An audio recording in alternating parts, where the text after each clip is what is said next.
Hello everyone, my name is Hussein. I'm currently a student at Montreal College. I'm majoring in cybersecurity. And today, for my presentation, I'll be talking about a tool called Splunk. Um, so, security teams cannot protect what they can see. I think it's important for um, every cybersecurity analyst to understand at least the basic of IT. Whether it's endpoint, you want to be able to understand Windows, Linux, which is really popular when it comes to cybersecurity. And then network as well. You want to understand network, firewall, DNS, and VPN logs. Those are really important as well. And then application, obviously, authentication, and then cloud activity. All those are something that a cybersecurity analyst should um, understand, and that will help you understand how to protect them as well. So Splunk turns machine data into researchable evidence. What it does, it collects, index, search, analyze, visualize, and alert on data from across a technology environment. When it comes to security, what it does is it detects and investigate threats. And then with IT operation, it does monitor system and troubleshoot. And then with just in business as well, it does create dashboard and reports. Um, so yeah, when it comes to Splunk, it plays a crucial role in security, especially in really large organization. So there are four components move from source to analyst. The first one is data resource, which is endpoint, firewall, and an application as well. And then forward, which does is collect and send those events. And then with index, it does process it and store data. And then you can do a search ahead, which does search and visualize as well. The analysts workflow move from question to action. The first question you always want to ask is you want to filter event with SPL. And then from there, you move on to investigate. You want to compare the field, users, IP, and time as well. Then from there, you can decide whether the behavior is suspicious. And to finish up, you will respond um, you know, the alert, and you can document if it's a true positive or false positive. You can block that, or you can escalate to an appropriate team for more action. So when it comes to SPL, convert a security question into a reachable search. So here's an example.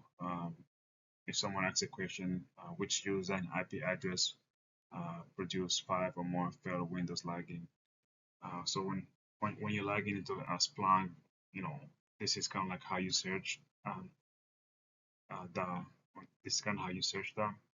So you do have the filter, you have the window fail login event, and then summarize is gonna summarize by counting um, by the user and source IP, and it's gonna and as far as like focusing, it's gonna focus on keeping five or more failures.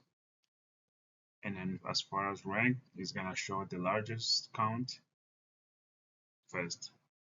So this is really important because when it comes to to using Splunk, it's important to ask the right question so you can get the right answer. And so on this next example, you kind of see right. This is a realistic example, and it just starts with repeatable fair logging, right?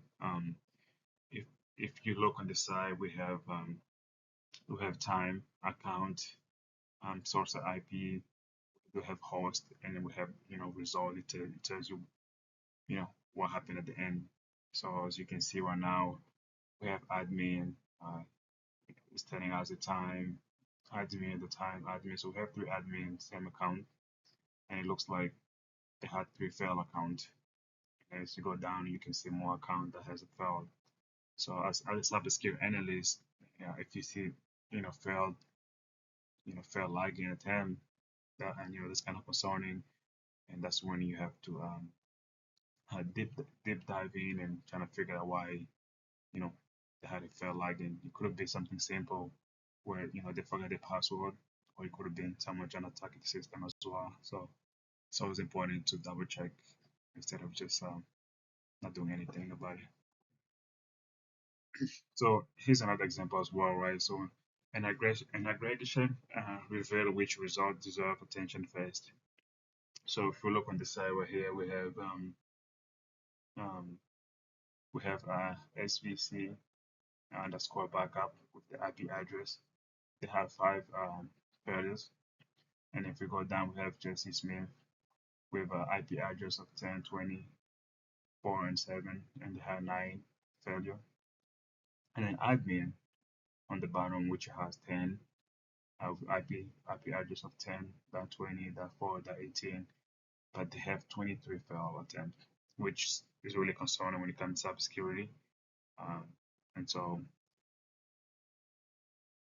this is where Spark help us as far as like, making this the priority, right? So if you see 23 failed attempt, you wanna focus on this. Like this is the most like it should be your most priority first. You wanna check whether this IP belong to an approved system or whether the admin account data lagging successful. Um, because 23 lagging attempt, 23 failed attempt is really high in your organization, and so it's important that you double check, you reach out to the right person to make sure uh, you're not getting attacked by a threat.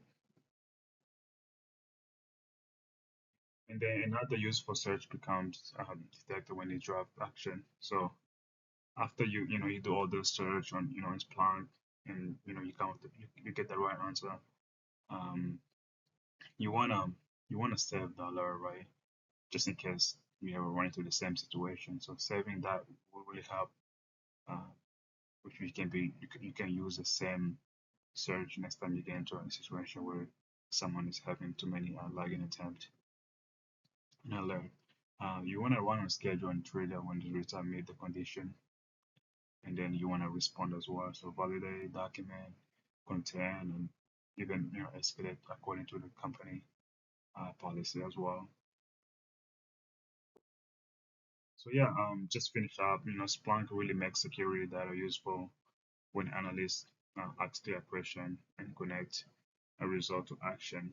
Um, I did use Splunk during my internship at West Fargo. It was one of the important tools that I used when I was there.